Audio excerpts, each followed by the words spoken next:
Hi guys, so today I want to try out some of the items I recently picked up from HSN. I'll have them linked in the description box. Those would be affiliate links, which means I'll make a small commission if you purchase items to those links. These are possibly on Craft Stash too, sometimes Amazon, so I usually try to link several different places if they are in several different plations. Again, the description box is right under the video. And anyhow, so yeah, I have these things, and I have this tag actually. Should I make the tag? I was thinking about doing the slimline. It would be the same thing. I would just stamp this grunge stamp that has the little flowers. I'm going to do it on watercolor paper. And then I would cut it, with this inside, like this matte, and then another matte layer in this. And then I would put it on a slimline card. Now this one is, if I recall, just under 9 inches by just under 4 inches. So it's like a 4x9 slimline, kind of like a Anna Griffin size slimline. But yeah, so maybe we'll use this other one, but then, well, let me see. So I was going to layer it up with all 3 layers. Each one of these dies, like, even the tag has 3 layers, right? It has the actual tag and then 2 matte layers. But let's say we cut it with this one and then just another layer. Because I don't want to, like, cut off too much.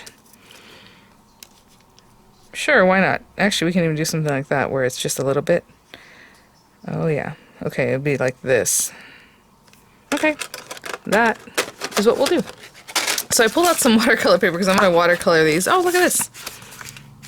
Let's see. Things always just seem to work out, This paper I got long ago. I haven't bought watercolor paper in a long time. Yeah, so you know what? Let's just use that and then we'll kind of know where we're going to be stamping. So I don't have to cut another piece of paper and waste that. Sounds good. I pulled out some hybrid ink and then I got my cute little watercolor set that I picked up from Elizabeth Crafts a while back. It's so cute. Oh, look at that. I even have some colors on here. And you know why I just leave it on here? A lot of people do. Because you can just pick it up later and use it again if there's some of these colors you like. I do have a water brush in here that I haven't used because I have other water brushes that are ready to go, so I'll just use that. Or you can use a regular, watercolor brush. These things kind of help you clean off your little brush if you want, or you put a little water on there and you kind of... It's just a little sponge. I've never really used them, as you can see. But this is such a cute set. I will link it if it's still available on Elizabeth Craft Design. The only thing about that, for whatever reason with the affiliate links with their website, I can only link to their website like generically. Like this is their site, through my affiliate link. But I can't link to individual products. So I always just put the name of the product so you guys can check that out if you'd like to use it that way. So I think we're just going to have some fun. Try to do something a little grungy. Maybe I'll add some of those words that I had picked up too recently. And I was just debating if I'm going to ink this up and put my hand on it, or if I should actually use a stamping press. You know what? Let's go ahead and use a stamping press. And then today I think what I'm going to do is grab a scrap piece of paper because, well, I guess I just won't ink up this bottom part, right? And that's the other thing. Where do I want? Do I want it to go this way? No, that looks upside down, huh? So it'll have to be like this portion. And again, I wanted this to be a little fun, like off to the side. So if I cut it, I want to leave myself enough paper this way, okay? Okay, let me take this off, set it up, just pin this down and all that kind of stuff, and I'll be right back. Sorry guys, sometimes when you think, why would she pause to do that? It's because I can hear my son. He's going to come down the stairs, so I'm like, might as well just take advantage of the time. He'll be down here and, get something else ready. So, yeah, I generally don't pause when I'm just going to put this on here. It's no big deal. Again, watch out for air bubbles. And this one's going to be especially tricky because this is watercolor paper. I guess I've been in an artsy mood recently, haven't I? I've been doing a lot more artsy kind of stuff. I don't know if I'm hitting everything. I'm just kind of like scraping it. These are acrylic stamps. They're not photopolymer. You can probably tell by the pricing that they are not photopolymer. So just a nice even pressure. Ooh, I think I missed this little area, but I think it's just from not pushing hard enough, maybe. Maybe it needs a little bit more ink. It's like right in here.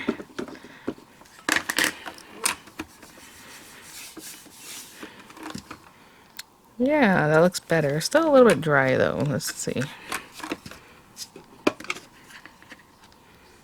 Alright, that's fine. I mean, and then also there's the thing. How crisp do you want it? Like, how dark do you want this? Because it's going to be a little grungy. Does it really matter? Probably not. I think that's good. Again, it's textured watercolor paper. I'm gonna let this dry before I move on. I'm going to wash this off. I'm gonna grab a water brush, one that's better than the one I was using the other day. It's kind of an old one and it was totally like just leaking out the side. But I'll be right back. Hey guys, so let me get this on here. Yeah, okay. So again, you know, the reason I don't do a lot of watercoloring is I feel like people think they have to be really an expert at watercoloring. I think with this kind of thing, no, just whatever you want.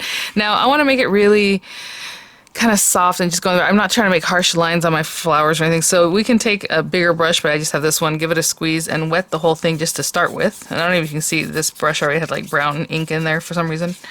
So we can just wet everything. So when we come in, I haven't even tested this stuff. Let's do a red rose. We can just start, oopsie, I didn't get enough color on that. And just put in the color, you know, and it doesn't have to be anything major. Maybe I should start with like something else, but sometimes you gotta get a lot of the color going before you can just start laying it down. There we go. There's something wrong with this brush. I can tell it's too rigid or something. Okay. Oh, it's bringing the color in. That's wonderful. Okay, when I give it a big squeeze, I'm probably going to switch out this brush because obviously it has issues. But what I can do is just use it and not squeeze it. I was squeezing it so hard because it wasn't doing anything initially. So if I'm going with reds, you know, we can do that. We can let that sit there. I'm going to definitely squeeze this out. I'll probably do all my flowers right now since this thing wanted to do what it did. Let's put some more of that out. And again, you know, if my flowers are wet, it takes in the paint a different way. Now again, don't be afraid. Of course, if your brush is acting funny, then that's a whole other issue we can deal with. But I'm going to add a little water on here. Look at that. Add a little more, a little more. That's too wet. Let's try this. I'm not following like in the petals and doing, I just want it to be really just whatever. You know what I'm saying? If you want it to be a certain way, of course, with roses or flowers, what I would say is start in the center near the base of the petal and then go out if you're coloring each one individually. Because what happens is the color looks better that way. It's like a shadow where it should be and then lighter wherever. And one more for this guy. I had put a lot of water down on that one. I think I might even bring in some pink. You know, I didn't want it to be super bright, but I think since we're already kind of here,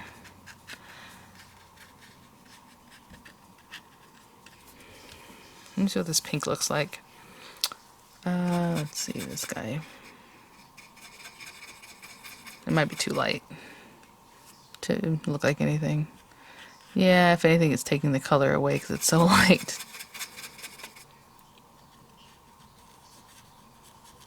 I'm gonna dab a little pink in here just for a variation of color. Nothing major. And then also you can also pick up color if you think you want less of it, you know. Lots of ways to play with this stuff, but I am going to do that, get more of this pink. You guys are like, stop struggling with that, go get another thing. I will. I'm just gonna dab some pink here and there, okay? So when I come back, it's gonna have a little more pink hues. And I will get a better water brush. Maybe I'll use the one that came in the kit, right? The one that we know is a good brush. Not this little cheap thing. I don't even know where this came from. Okay, but as you can see, the little pink is starting to take now because it's drying a little bit instead of just washing in with the red. Okay, so it'll just be kind of dab. And I'm kind of dabbing at the base of the petal, where the petal starts, you know, in here. Hopefully you can kind of see that. And I will be right back. We'll do the greenery and some background stuff. So I put a little water in here. Oh, some fell, and that's okay. Because we're not trying to do anything other than get this going. And it's a new brush, so it's a little stiff. Let's get that binding agent out of there. And let's see as far as the green. You know, I was trying to go for softer colors, but I don't know. I'm just like in a bright color mood apparently. So I'm just going to take some of this. I'll probably come back in with a darker green. And my paper's probably drying already. So, there's a stem, there's some flower, some leaves down here. Again, I probably won't be cutting down here. A lot of that's going to be cut out, should I say. Let's add a little green like this. And is there another leaf other than down here? Okay, so let's get a little darker green. See, when you squeeze it, the color shouldn't come back up into the barrel like this one was doing. That was weird. But there it is. So I'll put this in the very center and just give it a squeeze so the water kind of just drags it out. And I'm going to do that in a messy way so that it looks a little more artsy. So I kind of squeezed it and let it kind of pull out a little bit further than the area I would want. Same thing down here. I think that's a leaf. And I hear my son again. But I'm going to squeeze, just kind of clean this off because I think I'm done with the green, and I'll be right back. We're just going to work through it. So I'm going to put more water down because, again, this is getting pretty dry. I'm just going to put some water all in this area, and I want to get what I would think is gray. Is this gray? Or maybe it's brown. Oh, it's like a brown gray. Okay, that's fine. Let's get this going. And you see I spread the green out. Just fun and kind of messy. And again, you know, I probably put too much water, so that's going to really lighten. That's the other thing. When you're putting down color, just know that when it dries, it's going to lighten up. So right now, I just put some more color in here. And in here. Maybe spread some into the flowers there. And clean out my brush just a little bit. And on this side,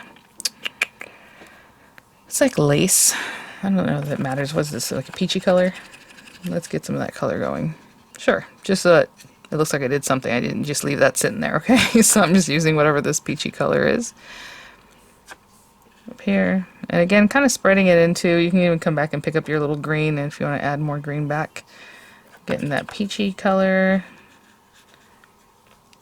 This one didn't have a lot going on as far as, again, they're the roses, so it's not the biggest deal. I have another one with a butterfly that you would obviously color a little bit more, but again, just really fun and free-flowing I think is the best thing you could do. I'm going to let this dry for a second. I might even hit it with a heat tool, see where we're at, and see if I want to add some more color to it. But wait, real quick, I do want to get in here another little bit, maybe in there.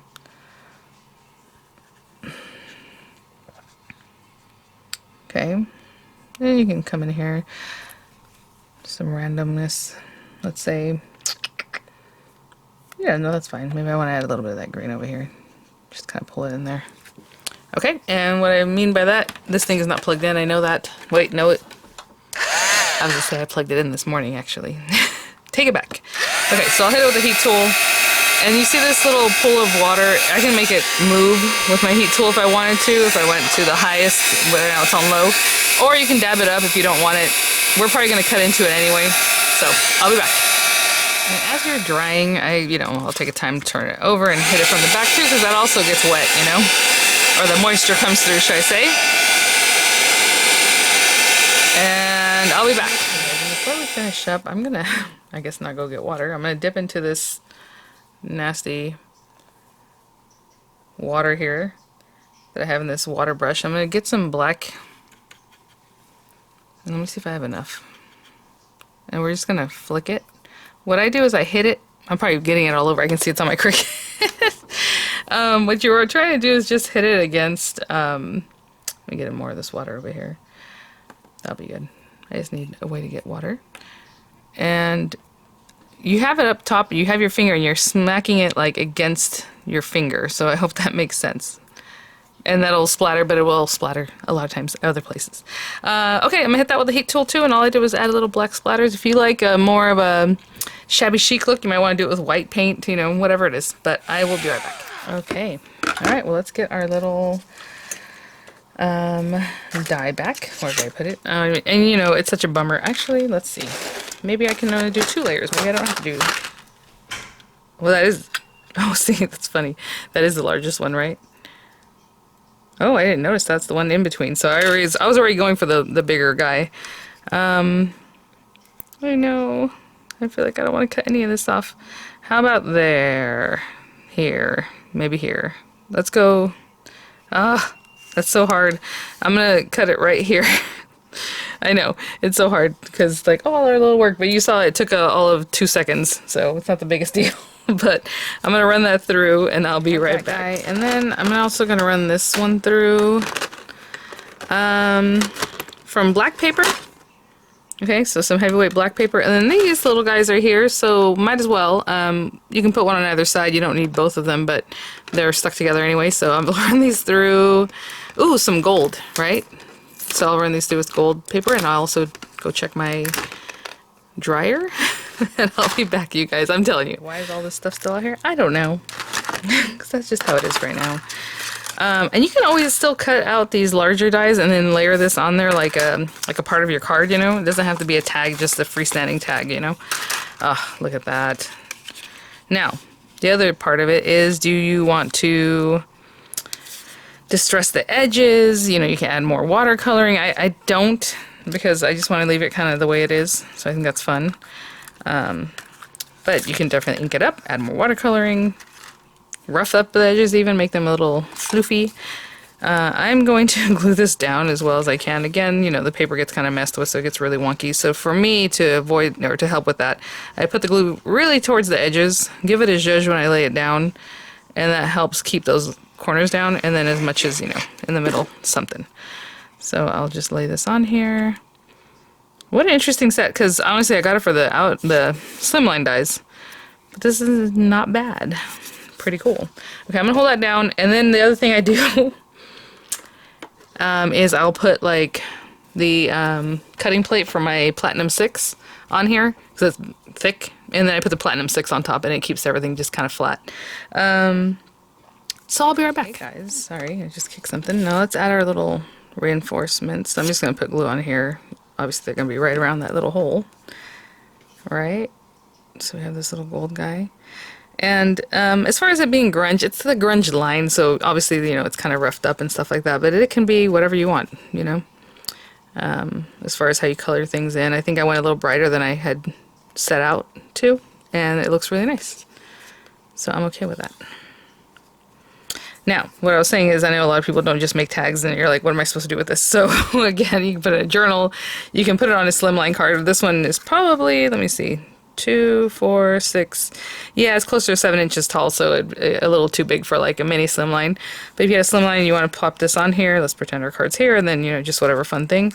Let's see, I have these words here that might be fun.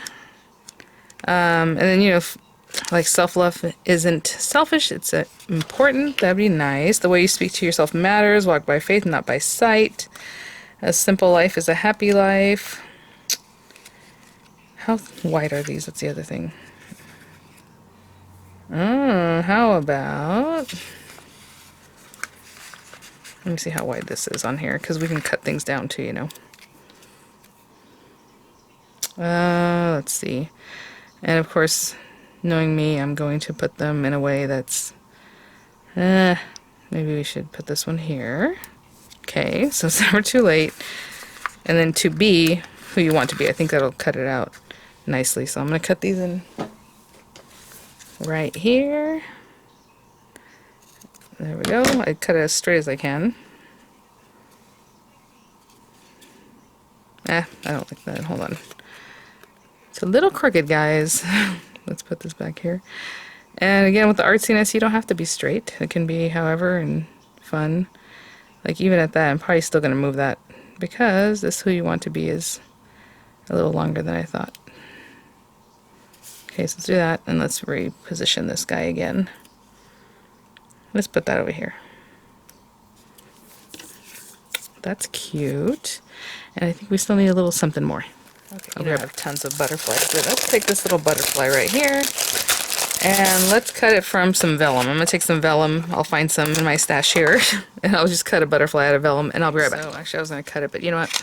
There's just a scrap in a pile of, or a pack, not really a pile, a pack of Anna Griffin stuff that I had there. And I took it from this journal set This has so many items in it. It's awesome. We'll get to that shortly. Right now we're just going to use it real quick.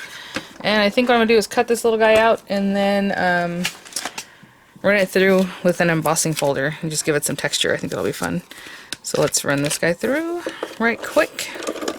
I'm going to do a couple of them, but I'm just going to do the one because again I don't really know quite yet what I'm going to use this tag for. So if it's in a journal I kind of like to keep it a little flatter.